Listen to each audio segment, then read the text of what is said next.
మాన మోహాలు సంఘ దోషాలను సాధకుడు సాధనతో గెలవాలి. ఆధ్యాత్మ భావనలో మునిగిపోయి ఉండటంతో కామాన్ని గెలవాలి.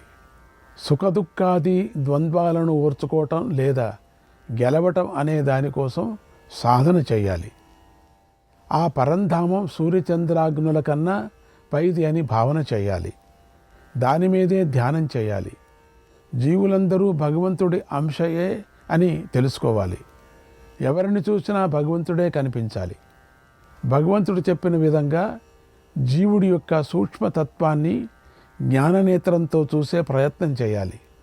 12, 13, 14, 15 శ్లోకాలను ఎప్పుడూ చెప్పుకుంటూ దాని అర్థాన్ని బాగా భావన చేయాలి. ఈ 4 శ్లోకాలలో పరమాత్మ తత్వం అంతా దాగి ఉంది. భగవంతుడు క్షరాక్షరాలకు పైన ఉండే పురుషోత్తముడు అని తెలుసుకోవాలి. పురుషోత్తముడైన ఆ పరమాత్మను సర్వాత్మ భావనతో భజించాలి. మనం చేసే సాధన మైకుల్లో చెప్పుకునేది కాదు. అది రహస్యంగా సాగాలి. గురువు చెప్పినట్టుగా సాధన చేస్తూ మన సాధన మార్గాన్ని, సాధనలో కలిగే అనుభవాలను గురువుతోనే పంచుకోవాలి, లేదా విషయం తెలిసిన పెద్దలతో పంచుకోవాలి. గురువు అనుమతిస్తే తోటి సాధకులతో పంచుకోవచ్చు, అనుగ్రహం చేస్తే. ఇతి శ్రీమద్భగవద్గీతాసు ఉపనిషత్సు బ్రహ్మ విద్యాయాం యోగశాస్త్రే శ్రీకృష్ణార్జున సంవాదే పురుషోత్తమ ప్రాప్తి యోగో నామ పంచదశోऽధ్యాయః.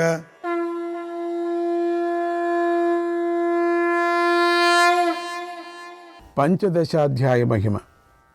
కృపాణ నరసింహుడి కథ. గీతా మహాత్మ్యాన్ని తెలిపే కథలను శ్రీ మహావిష్ణువు మహాలక్ష్మికి బోధించాడు. వాటినే పరమేశ్వరుడు పార్వతీదేవి బోధించాడు పార్వతీదేవికి. ఆ కథలలో పరమేశ్వరుడు పార్వతీదేవికి చెప్పిన ఈ పంచదశాధ్యాయ మహిమను తెలిపే కథను ఇక్కడ తెలుసుకుందాం. ఓ పార్వతీ, ఈ పంచదశాధ్యాయం ఎంతో పరమ పవిత్రమైనది. దీని మహిమను చెబుతున్నాను, శ్రద్ధగా విను. పూర్వము గౌడ దేశాన్ని కృపాణ నరసింహుడు అనే మహారాజు పాలిస్తూ ఉండేవాడు. ఆయనకు వీరుడైన ఒక సేనాపతి ఉండేవాడు. అతడి పేరు శరభబేరుండు. అతడు మహాబలవంతుడు, పరాక్రమవంతుడు. యుద్ధం వచ్చిందంటే చాలు సేనాపతి ఆయన శరభుడు విజృంభిస్తాడు. శత్రువులు ఎదుట భీకరమైన పరాక్రమాన్ని ప్రదర్శిస్తాడు. యుద్ధభూమిలో అతడిని ఎవరూ ఎదిరించలేరు. ఎదిరిస్తే మాత్రం ఖచ్చితంగా ఓడిపోయేవారు. అతడు దేవతలను కూడా ఓడించేంత శౌర్యవంతుడు. అటువంటి శౌర్యుడు. అతడికి యుద్ధ విద్య మాత్రమే కాదు, అన్ని విద్యలు వచ్చు. అతడికి అన్ని కళలోనూ ప్రావీణ్యం ఉంది. చక్కగా పాడతాడు, చక్కగా నాట్యం చేస్తాడు, చక్కగా బొమ్మ గీస్తాడు, చక్కగా శిల్పం చెక్కుతాడు. అందుచేత ప్రజలందరూ అతన్ని శరభబేరుండు అని పిలుస్తూ ఉండేవారు. అలా అన్ని కళలు తెలిసి మంచిగాను రాజభక్తుడిగాను మంచి పేరు ప్రఖ్యాతులతో జీవిస్తున్నటువంటి ఆ శరభుడికి ఎందుకో ఒక రోజున మనస్సు మారిపోయింది. అతి ఘోరమైన చెడు బుద్ధి పుట్టేసింది. కొంతమందికి అంతే సడన్గా పుడుతుంది. చెడు బుద్ధి ఉండేవాళ్ళకి సడన్గా మంచి బుద్ధి పుడుతూ ఉంటుంది. అది మామూలు చెడు బుద్ధి కాదు. రాజుగారినే చంపేయాలి, ఆయన పుత్రుడు కూడా చంపేయాలి అనే అంత చెడు బుద్ధి పుట్టింది. ఈ సమస్త రాజ్యానికి నేనే రాజు కావాలనే దురాశ పుట్టింది. అయితే దైవం అనేది ఒకటి ఉంటుంది కదా, అది చేయవలసిన పని సరైన సమయంలో చేస్తుంది కదా. అలాగే దైవం తన పనిని తాను చేసింది. దాని ఫలితంగా దుష్టబుద్ధి అయినటువంటి శరభుడు హఠాత్తుగా మరణించాడు. తన కోరిక తీరకుండానే చనిపోయాడు. వెంటనే పూర్వకర్మానుసారంగా మంచి తేజస్సు గల గుర్రమై సింధు దేశంలో పుట్టాడు. ఒకనాడు గౌడ దేశంలోని ఒక వైశ్యుడు వ్యాపార నిమిత్తంగా సింధు దేశానికి వచ్చి ఈ గుర్రాన్ని చూసి ముచ్చటపడ్డాడు. ఈ గుర్రం కళగా ఉంది, అందంగా ఉంది, దీన్ని సొంతం చేసుకోవాలని భావించాడు. వెంటనే గుర్రపు యజమానికి అసలైన వెల కంటే కూడా ఎక్కువగా రత్నాలిచ్చి గుర్రాన్ని కొనుక్కున్నాడు. సంతోషంగా గుర్రాన్ని తన గౌడ దేశానికి తీసుకొని వెళ్ళాడు. ఒకనాడు ఆ వైశ్యుడు దానిని రాజుగారి ఆస్థానానికి తీసుకొని వెళ్ళాడు. బాగుంది కదా అని చెప్పేసి దాన్ని భటులు చూసి ముచ్చటపడ్డారు. గుర్రం తేజస్సుతో వెలిగిపోతూ ఉండటాన్ని చూస్తూ ఇలా అనుకున్నారు, ఈ గుర్రం మన రాజుగారి దగ్గరే ఉండాలి. ఎందుకంటే విలువైన వస్తువులన్నీ రాజుగారివే అయి ఉన్నాయి. మనం ఇప్పటికిప్పుడు ఈ వైశ్యుడి నుండి ఈ గుర్రాన్ని లాగేసుకొని రాజుగారికి ఇవ్వచ్చు. కానీ ఇతడికి నగరంలో మంచి పేరుంది కదా, పలుకుబడి ఉంది కదా, కనుక మనం లాక్కోకూడదు కదా, బెదిరించకూడదు కదా, రాజుగారి చేతనే అడిగించేలా చేస్తాం అనుకున్నారంతా. అప్పుడు ఈయన ఏమీ మాట్లాడుకోకుండా గుర్రాన్ని ఇస్తాడు. రాజుగారు అడిగితే ఇవ్వకుంటాడా? మొత్తం మీద వ్యాపారం చేసుకునే ఈతడి వద్ద ఈ గుర్రం ఉండటం అన్యాయం. ఏంటి చెడ్డుబుడ్డి పుట్టింది వాళ్ళందరికీ కూడా. రాజ్యాన్ని పాలించే రాజుగారి వద్దే ఈ గుర్రం ఉండటం న్యాయం అనుకున్నాడు. ఎందుకంటే గుర్రం అంత బాగుంది. వెంటనే భటులు రాజుగారి వద్దకు వెళ్ళి గుర్రం గురించి బాగా వర్ణించి చెప్పారు. రాజుగారు గుర్రం మీద బాగా ఆశపడేలాగా చేశారు. రాజుగారు వారి మాటలు విని ఆ గుర్రం మీద మనసు పడ్డాడు.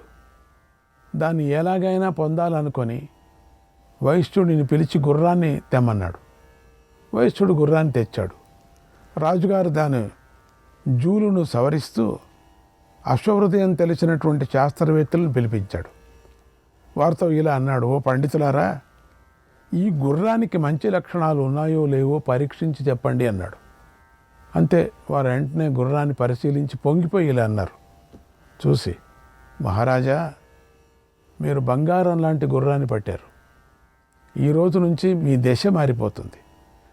దానివల్ల మీకు బాగా కలిసి వస్తుంది అని ఆ గుర్రాన్ని తెగమెచ్చుకున్నారు. రాజు ఆనందించి తన మెడలోని హారాలు తీసి వాళ్ళ మెడలోకి వేసి పంపించాడు. చెప్పినవాడు, శాస్త్రం చెప్పినవాడికి. తర్వాత భటులు వంక చూశాడు. భటులు రాజుగారి అభిప్రాయం గ్రహించి వెంటనే పళ్ళెంలో ధనపు మూటలు పెట్టుకొని పెద్ద పెద్ద మూటలు అక్కడికి వచ్చారు. రాజు వైశ్యుడి వైపుకు తిరిగి, నాకు మంచి గుర్రాన్ని ఇచ్చేసావయ్యా, నీ బహుమతి నాకు నచ్చింది, నీ కృషికి నేను మెచ్చుకుంటున్నాను. నువ్వు వ్యాపార నిమిత్తంగా ఆయా దేశాలకు వెళుతూ ఉంటావు కదా, అప్పుడు నీకు ఏమైనా విలువైనవి ఏమైనా కనిపిస్తే వాటిని కూడా పట్టుకొచ్చి నాకు ఇవ్వు. ఇదే నీ పని. గుర్రం ఇచ్చాం కదా, ఇదిగో ధనం తీసుకో. నువ్వు కొన్న వెల కంటే నేను ఎక్కువగానే ఇచ్చానులే అని ధనపు మూటలను వైశ్యుడి చేతిలో పెట్టారు. రాజుగారు మాటలకు వైశ్యుడు ఎదురు చెప్పలేదు. ధనపు మూటలను పుచ్చుకొని వినయంగా తల వంచి నమస్కారం చేసి వెళ్ళిపోయాడు. లాభం దొరికింది కదా అని పరిగెత్తారు. రాజుగారు గుర్రాన్ని చూసుకొని తెగ సంబరిపోయాడు. ఎందుకంటే అది సామాన్యమైన గుర్రం కాదు. అది ఇంద్రుడి గుర్రమైన ఉచ్చశ్రవసాన్ని మించినటువంటి గుర్రంలాగా ఉంది. ఇంద్రుడి గుర్రానికన్నా ఎక్కువ ఉచ్చశ్రైవసం. ఒకనాడు రాజుగారికి ఈ గుర్రాన్ని ఎక్కి వేటకు వెళదామనేటువంటి కోరిక కలిగింది. వెంటనే గుర్రం ఎక్కేశాడు. కళ్ళాలను పట్టుకొని ఆదరించాడు ఒక్కపారి. అంతే, అది వాయువేగంతో పరిగెత్తింది. దాన్ని వేగాన్ని వెనుక వస్తున్నటువంటి సైన్యం ఆదుకోలేకపోయింది. బాగా వెనుకబడింది. రాజుగారి గుర్రం మాత్రం నగరాన్ని దాటేసి చిన్న చిన్న పల్లెలను కూడా దాటేసి క్షణాలలో అడవిలోకి వెళ్ళిపోయింది. ఇంతలో రాజుగారికి చాలా దాహం వేసింది. గుర్రాన్ని అదుపు చేసి దానిని ఒక చెరువు దగ్గర ఆపి గుర్రం దిగాడు. అక్కడ ఉన్న ఒక చెట్టుకు గుర్రాన్ని కట్టేసి దాహం తీర్చుకోవాలని చెరువు వద్దకు వచ్చాడు. అక్కడ బాగా పాచి పట్టి ఉంది. కాలు వేస్తే జారిపోవటం ఖాయం. అలా అక్కడే నేల ఉంది. రాజుగారు దాన్ని చూసుకోలేదు. ఆయన దృష్టి అంతా నీటి మీదే ఉంది, నేల మీద లేదు. అందుచేత దాహం తీర్చుకోవాలని ఒక అడుగు వేశాడు. అంతే, జుర్రును జారుకుంటూ వెళ్ళి నీటి తీరాన ఉన్న ఒక పెద్ద బండరాయి మీద పడ్డాడు. కొంతసేపటి తర్వాత తేరుకొని నేలను పరిశీలించి చూశాడు. పాచిపొట్టి ఉందని తెలుసుకున్నాడు. నీటితో వస్త్రాలను చేతులను కడుక్కొన్నాడు. తర్వాత దోసిళ్లతో నీటిని త్రాగి పక్కకు చూశాడు. అప్పుడు ఆ బండరాయి మీద ఒక ఆకు ఉంది. దానిపై ఏవో అక్షరాలు ఉన్నాయి. రాజుగారు విస్తుపోతూ దాన్ని తీసుకొని పరిశీలన చూశాడు. అదొక శ్లోకం. అందులోనూ అది పూర్తిగా లేదు, సగం మాత్రమే ఉంది. ఏమిటి అర్ధశ్లోకం అనుకొని ఆయన ఒకసారి దానిని మనస్సులో చదువుకున్నాడు. బాగుందే అని బిగ్గరగా చదివాడు.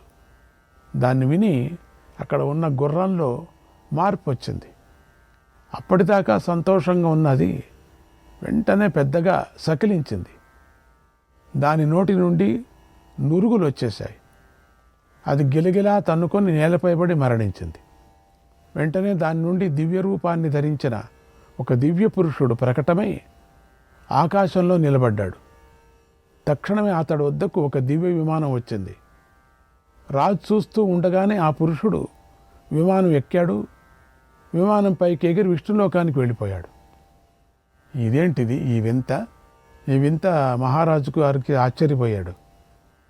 ఆ బండరాయి మీదే కూర్చొని కాసేపు ఆలోచించాడు.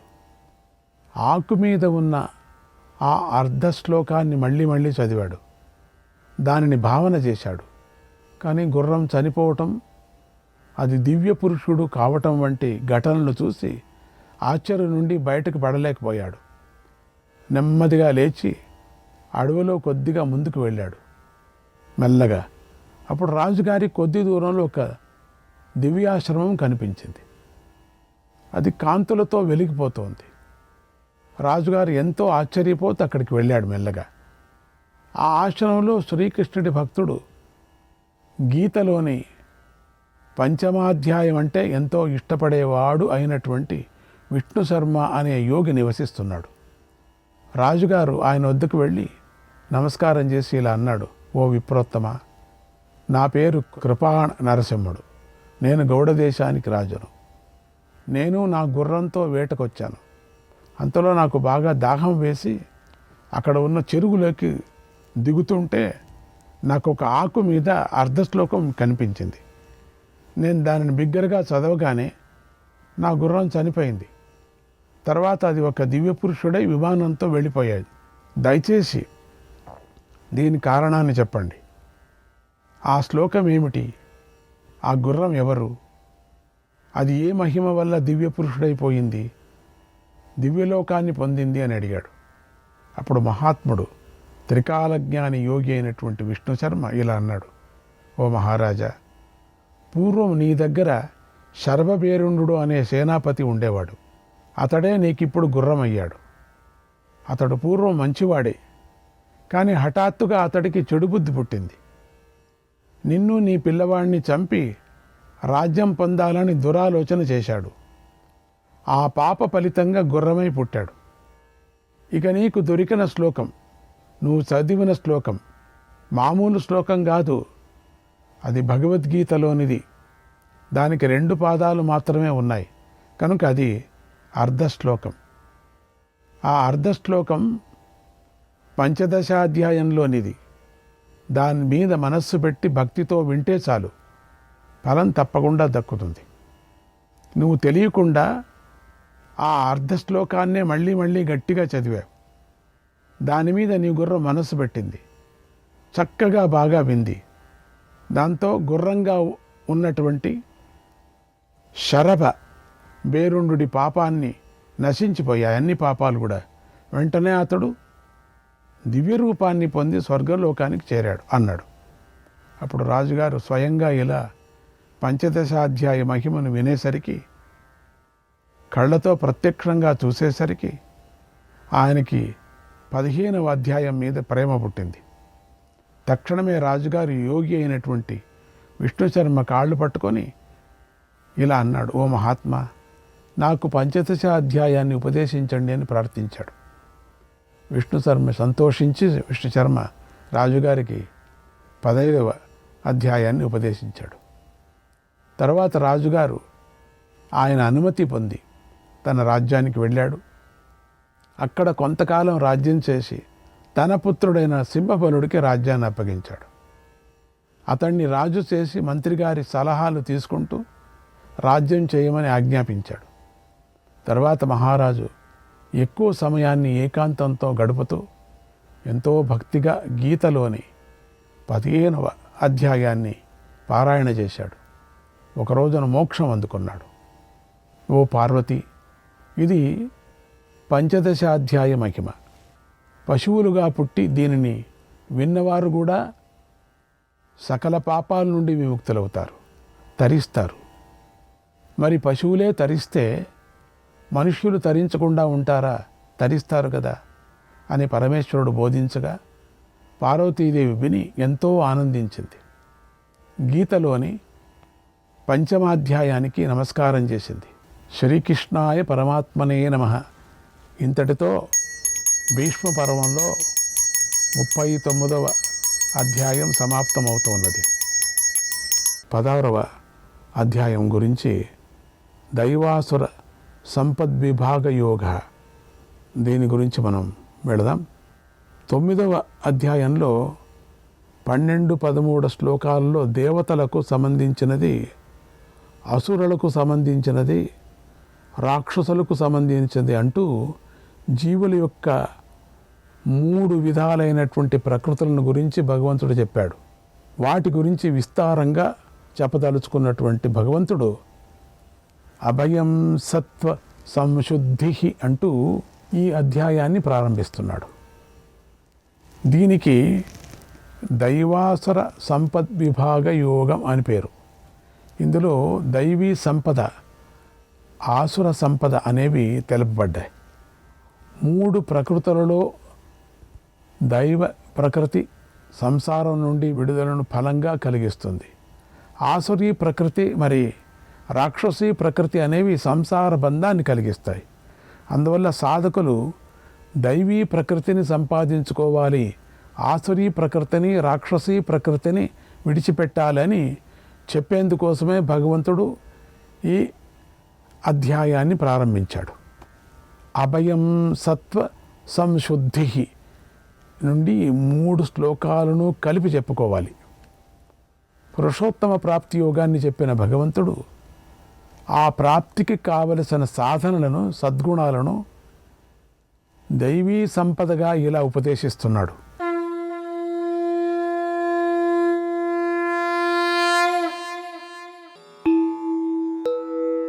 అథ షోడశోऽధ్యాయః దైవాసుర సంపద్విభాగయోగః. శ్రీభగవానువాచ అభయం సత్వసంశుద్ధిః జ్ఞానయోగవ్యవస్థితిః దానం దమశ్చ యజ్ఞశ్చ స్వాధ్యాయస్తప ఆర్జవం అహింసా సత్యమక్రోధః త్యాగः శాంతిరపైశునం దయాభూతేష్వలోలుప్త్వం మార్దవం హ్రీరచాపలం తేజః క్షమా ధృతిః శౌచం అద్రోహో నాతిమానితా భవంతి సంపదం దైవీం అభిజాతస్య భారత. భరతవంశంలో పుట్టిన ఓ అర్జున, అభయము సత్వ సంశుద్ధి, జ్ఞానయోగ వ్యవస్థితి, దానము, దమము, యజ్ఞము, స్వాధ్యాయము, తపస్సు, ఆర్జవము, అహింస, సత్యము, క్రోధము, త్యాగము, శాంతి, పైశునము, భూతదయ, అలోలుప్తము, మార్దవము, హ్రీ, అచాపలము, తేజస్సు, క్షమ, ధృతి, శౌచము, అద్రోహము, నాతిమానిత అనేవి దైవీ సంపదను గురించి పుట్టిన వాడికి ఉంటాయి అని శ్లోకార్థం. దీన్ని ఇప్పుడు వీటిని వరుసగా అర్థం చెప్పుకుందాం. దైవీ సంపదలో భగవంతుడు చెప్పినవి 26. శ్రీకృష్ణాయ పరమాత్మనే నమః.